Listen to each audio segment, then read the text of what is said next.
সেদিনকে ভূতের রাজা দিলবরে যাদবপুরের আউটলেটটাতে আমরা সবাই লাঞ্চ করতে গিয়েছিলাম। এর আগেও বেশ কয়েকবার গেছি আমি, কিন্তু যতবারই গেছি ততবারই এই ডার্ক থিমটা যেটা গ্রাউন্ড ফ্লোরে আছে আমরা সেটাতেই বসেছি। তো এবার আমি ভেবেছিলাম যে আমরা ফার্স্ট ফ্লোরে গিয়ে বসবো। আমার এখানে আসতে খুব ভালো লাগে জানো তো, কারণ এখানকার খাবার খুব লাইট হয়। বলছি না সব আইটেম খুব ভালো লাগে, যেমন আজকেই আমার অনেক কিছুই বেশ ভালো লেগেছে, আবার কিছু ভালো লাগেনি। আচ্ছা, এটা হচ্ছে ফার্স্ট ফ্লোরটা। আমার খুব ভালো লাগলো, বেশ সুন্দর করে ডেকোরেট করা রয়েছে।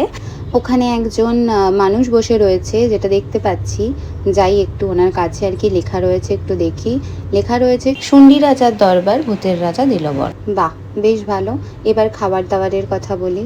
আমি এই গন্ধরাজ ঘোল যেটা রয়েছে সেটা আমার জন্য অর্ডার করেছিলাম। স্টার্টারে আমরা অর্ডার করেছিলাম ভেটকি ফিশ ফ্রাই, যেটা খুব ভালো ছিল, কিন্তু এই এগ প্রন ডেভিলটা আমার একদম ভালো লাগেনি।